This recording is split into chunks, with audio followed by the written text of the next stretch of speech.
नमस्कार दोस्तों, हमारे YouTube चैनल अद्भुत भक्ति रस में आप सभी श्रोताओं का हार्दिक स्वागत एवं अभिनंदन है।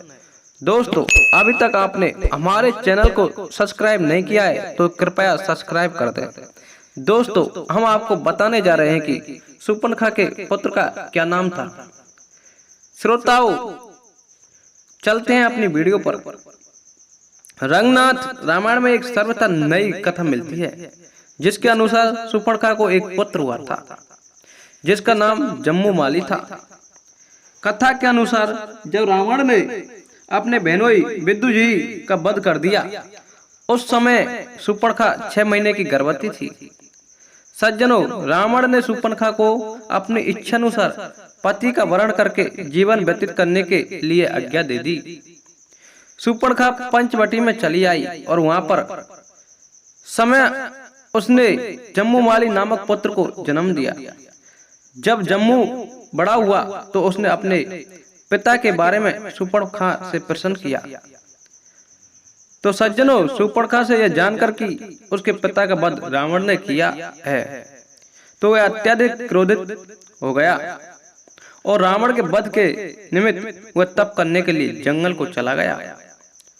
उसने सोचा कि ब्रह्मा जी तो वर देंगे नहीं और शिव जी रावण के इष्ट देव हैं, साथ ही विष्णु भगवान पता नहीं कब प्रसन्न होंगे।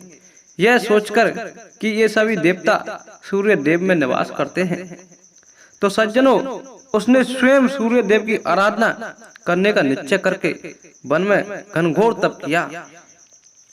चिरकाल तक तपस्या करने के उपरांत उसका शरीर बांस के झुरमुट से ढक गया। सज्जनों, तब सूर्य देवता ने आकाश मार्ग से एक दिव्य खड्ग भेजा। संयोगवश ठीक उसी समय भगवान श्री राम का वनवास हो चुका था और वे अपने लघु भ्राता लक्ष्मण और सीता जी के साथ में वन प्रवास के लिए पंचवटी आ चुके थे।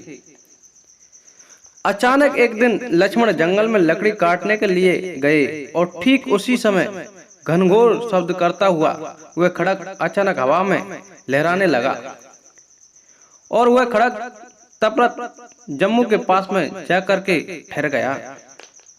खड्ग से आवाज निकली कि हे जम्मू कुमार, आप धन्य हो, आप यह खड्ग स्वीकार करें। श्री सूर्य देव ने मुझे भेजा है।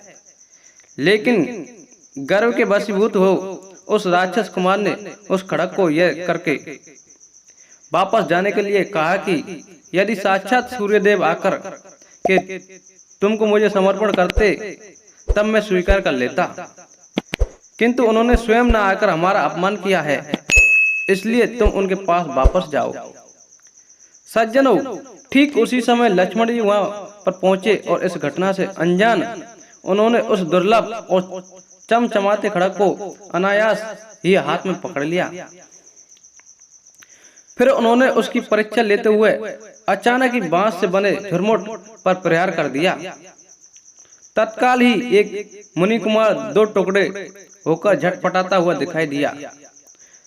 अब तो लक्ष्मण जी एकदम से कातर स्वर में विलाप करने लगे। उन्होंने कहा कि मैं दशरथ का पुत्र और श्री राम का लघु भ्राता ऐसा जघन कृत्य कैसे कर बैठा। अब तो मुझे जीने का हक नहीं। और फिर वह आत्महत्या करने को तत्पर हो उठे। फिर कुछ सोचकर उन्होंने प्रभु श्री राम के पास चलकर अपना अपराध स्वीकार करने का निश्चय किया। वे राम के पास पहुंचे और सारा वृतांत प्रभु को सुनाया। सज्जनों, प्रभु भी चिंतित होकर कुछ सोचने लगे। तभी अनायास ही कुछ मुनियों का एक समूह वहां पर उपस्थित हो गया। फिर क्या था, मुनियों ने उपयुक्त पूरी कथा वृतांत के साथ श्री राम को सुनाया। उन्होंने श्री राम को यह बताया कि वह ब्राह्मण या मुनि कुमार नहीं है, अब तो राक्षस कुमार है, और अगर वह खड्ग खुद उसके हाथ में आ जाता तो वह सारी मानवता का विनाश कर देता। तो देव, बस जो हुआ वह अच्छा ही हुआ, और इस तरह से आपने मानवता की रक्षा की है। आप शोक त्याग दीजिए। ये राघव आपके कुल के किसी भी व्यक्ति से भूल से भी किसी की अकारण हत्या नहीं हो सकती है। सज्जनों, इस प्रकार हम कह सकते हैं कि शूर्पणखा के पुत्र का नाम जम्मू माली था। यह कथा अन्यत्र कहीं नहीं मिलती। यहाँ तक कि श्री रामचरितमानस, वाल्मीकि रामायण, किसी अन्य ग्रंथ में भी इसका उल्लेख नहीं है। सिर्फ यह कथा रंगनाथ रामायण के अरण्य कांड में उपलब्ध है। तो दोस्तों, आपको हमारी वीडियो कैसी लगी कमेंट करके बताएं तथा हमारे इस वीडियो को लाइक करना, शेयर करना और सब्सक्राइब करना। धन्यवाद।